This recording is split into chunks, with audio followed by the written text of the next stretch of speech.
Welcome back to Let's Talk About It. So in this video I want to talk about the sanctions that are being imposed on Russia by the EU, the USA and the UK. So these are the main three regions that are imposing these sanctions on Russia. Now, up until yesterday, I feel most of the sanctions that they were imposing probably won't have a huge effect on Russia. So they've imposed sanctions. They've sanctioned some individuals. They've sanctioned some government ministers. They've actually sanctioned Putin and Lavrov himself, and I think the USA have also now followed Britain's lead in doing that. And they've sanctioned various,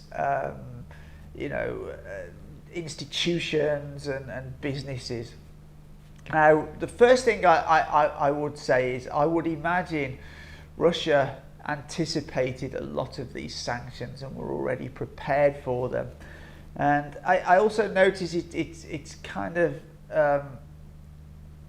interesting that you notice that there's a lot of holes in these sanctions. So, for example, in some of the sanctions that have been imposed, Italy have omitted luxury goods from that.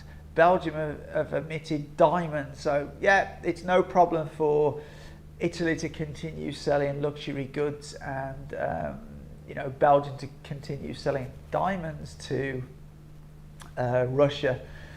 But I think one of the things that people don't understand so much is that a lot of these sanctions, especially if Russia dishes out sanctions in retaliation, will hurt Europeans and British people more so, because Russia controls a huge amount of gas and oil.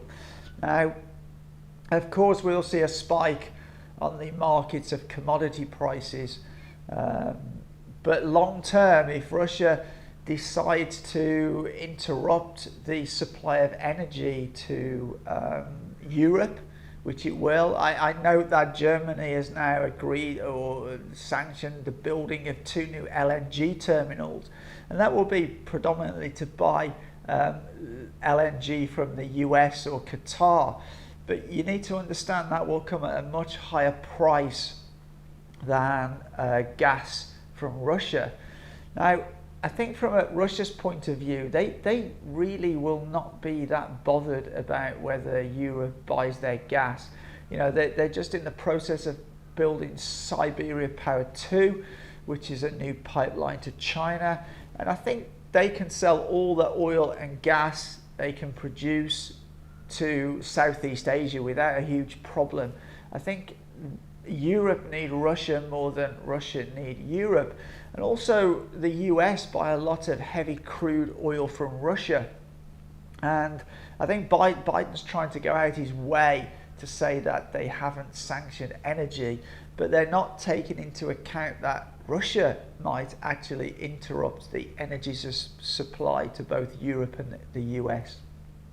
And one other sanction that I've noticed the EU have just imposed, and the UK too, they've banned all Russian aircraft from European airspace. Now again, that's going to be more harmful to the European Union, all the airlines in the European Union, because Russia have also countered and banned all European and British airlines from Russian airspace. Now, if you look at that, when Europe or the UK are flying to Southeast Asia, they generally fly over Russian airspace, and it's quite a large detour. So again, if you look at fuel in aviation, it's a large part of the ticket price. Then European and British airlines are going to become less competitive because Chinese airlines and Middle Eastern airlines like China Southern, Air China, Emirates, Qatar, they will still be able to fly over Russian airspace. So it will put European airlines and British airlines at a cost disadvantage overall. So again, they're going to lose out.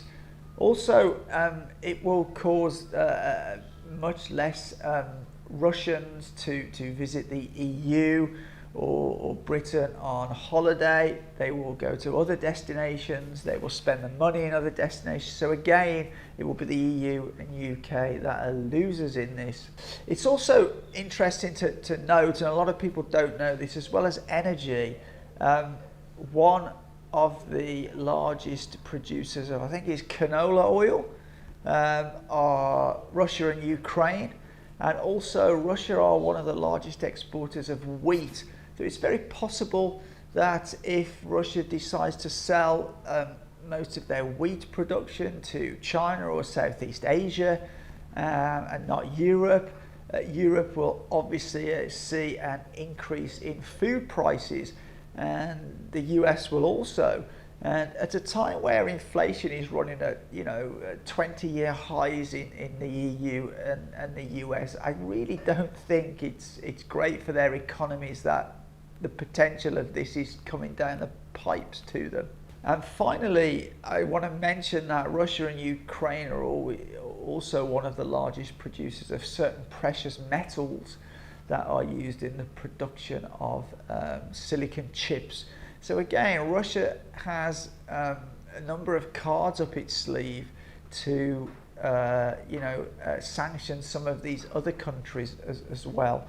And just one final thing I would note is the Western media would have you believe that it's the actual world who are sanctioning Russia. Well, in fact, actually, places like India are not opposing sanctions, the Middle East are not applying sanctions, and India are not applying sanctions. In fact, both of those three areas, which account for a huge amount of the world's population, I mean, just India and China alone is almost 3 billion, abstained at the UN Security Council meeting. So, it's not all the world who are against Russia. So anyway, let me know what you think in the comments down below. But as always, for now, take care.